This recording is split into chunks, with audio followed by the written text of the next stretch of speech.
RailSimulator.com, or RSC, recently released the Class 101 in Stratclyde Transport livery. As usual, it's a Steam release. It's priced at $11.99, the same as the original Class 101 add-on that was available until a short while ago, so it has a lot to live up to. On the outside, we've got some good first impressions. The model itself appears to be quite an accurate, well-detailed representation of the Class 101. The textures are rather fantastic, with the correct black windows on the front and side, white lining on the side, an accurate shade of orange, correct black roof and accurate logos. Note also the prototypical middle headlight, number on the cab, plus the vacuum pipes, horns, electrical cables and other detailing on the front. You can also see cab steps, extensive bogie and undercarriage detailing. If we take a peek through the driver's door window, you'll notice the cab is also very well detailed and textured, as is the passenger compartment. Head to the front of the unit and you'll notice driver Bradley Wiggins on duty. So what if we take a closer look? Well, that's when it all starts to go wrong. Let's turn back the clock a bit to the days of the very first edition of Railworks. Funnily enough, we had a Class 101 back then too, and it looked like this. So, apart from the fact that the inside seems to be as brightly lit as ET's spaceship, the two look quite similar. Even TSX doesn't seem to have done many favours for the SPT 101. The exteriors of both have the same reflection effects and such like, though they do look rather good. Of course, on the SPT 101 the middle headlight does actually work, though that's only thanks to TSX, which was brought in many moons after the original 101 pack came out. And it gets worse. In the old pack, you didn't just get the BR Blue livery you're staring at.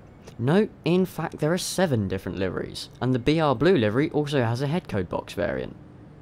On the newer liveries, BR Blue and Grey, Network South East and Regional Railways, there's also the middle headlight on the driving cars, though of course that's just there for show, as these models are many years pre-TSX. As the original pack was all BR liveries, you also got all the appropriate Class 101 stock. DMBS, DMCL, DTCL, TBSL, TCL and TSL. In the new SPT pack however, because there's only Stratclyde livery, the only stock you get is suitable for that livery. DMBS, DMCL, DMSL, unique to the pack, TBSL, TCL and TSL. Sounds great, as there's only one different car, but for those users of the new pack who don't have the old one, no reskins of BR livery DTCLs for you. What if you don't want reskins? Trust me, if you don't have the old pack, I'm quite sure you will. With only one single livery, and not even a variant with the top of the cab black, it's quite easy to get tired of the new pack. However, the SPT pack does have one advantage in that it features non-driver versions of each of the driving cars, something that didn't feature in the original pack. Go in even closer and you realise just how keen RSC must be on recycling. Endless numbers of things have been recycled from the old Class 101 pack, the undercarriage especially. Bogies, engines, the lot is all exactly the same. Take a step inside the cab view and things look just as bleak. The SPT 101s were fitted with TPWS, as though the cab does feature a TPWS panel. However, this has just been slapped on top of the buzzer codes panel. There are a few other changes from the old 101 cab. Yes, the new pack also uses the old cab as well as the old models. This means that it also shares all of the old cab's problems. For example, when applied by a driver putting his 101 to bed, the parking brake in the cab would be turned around. When the parking brake was applied, the wheel would move down. When released, the wheel would move back up. On this model, however, the wheel is constantly in the applied position, regardless of whether you've applied the brake. To put the icing on that cake, the parking brake wheel takes an age to turn, which you have to do as the normal handbrake key / doesn't work, and the brake appears to have no effect whatsoever. Also, many of the cab controls, the horn being a prime example, are about as round as a piece of Play-Doh expertly crafted by a 5-year-old. However, things do look up. 4 more controls are functional in this cab than the original pack, which I found quite surprising, namely the headlight switch, cab light, instrument lights and the buzzer. Unfortunately though, there is as ever a downside to them. The headlight switch only makes a noise when you turn the headlights on or off. Any change between the headlights and tail lights are absolutely silent. The buzzer sounds when you press the button, that's great, but it also sounds when you let it go. Go to do the normal 2 presses for the off, and you get either 4 buzzes, or you can't press it twice for some totally unknown reason. However, the other 2 controls, cab light and instrument lights, I can't complain about. The instrument lights look bang on, and the cab light not only works, but its light also originates from the light bulb in the cab roof, and creates shadows for most of the control. Notice on the left hand side panel, there's a button with the words engine stop underneath it. Press it. It pops out at you, and the engine turns off. Oh, no it doesn't, because that problem's also migrated from the original Class 101 pack. Another peeve with the cab is that the dead man's handle is constantly pressed down. Are RSC's left arms all totally numb? I certainly couldn't hold that thing down every second I was in the cab. The AWS Sunflower also, when triggered, seems to appear from a totally empty panel. A big plus, however, is of course the TSX rain effects on the windscreen. As for the sounds, well, they're all the same as the original pack. In the cab at higher speeds, there's just rattling and transmission whine. You can hardly hear the engine. Outside, though, things are generally better. A nice engine sound with the transmission whine still audible. At idle, it does sound good, though not quite as bus-like as I remember the old AEC and Leyland engines these things have. Outside, the brakes are very quiet. There are no sounds for the release of the brake, only for application and emergency positions. The parking brake is silent, as are the AWS cancel button, and the switches for the cab and instrument lights. The horn, though it's looped, is quite a measly and weak affair. Both tones are on the space bar, the high coming first and being looped, and the low following it. These are all the same sounds as the original pack, the only change here is the bug with the transmission whine, which has been fixed.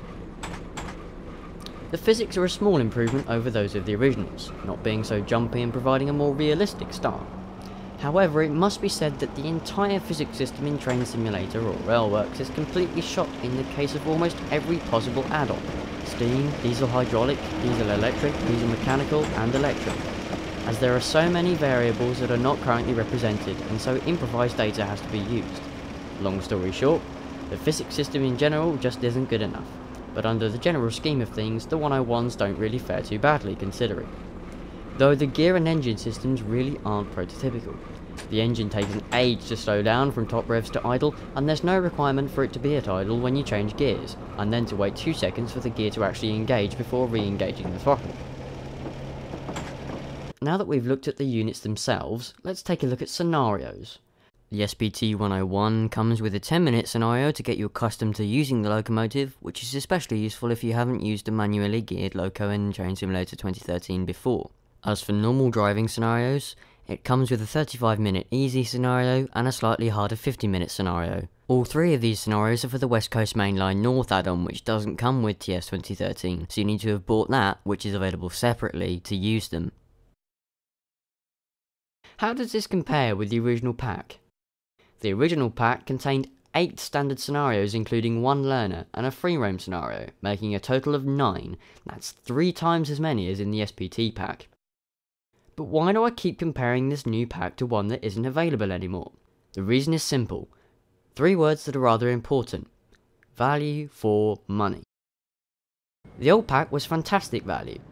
Even if it was still available today without all the TSX jazz the new SPT one has, it would still be fantastic value.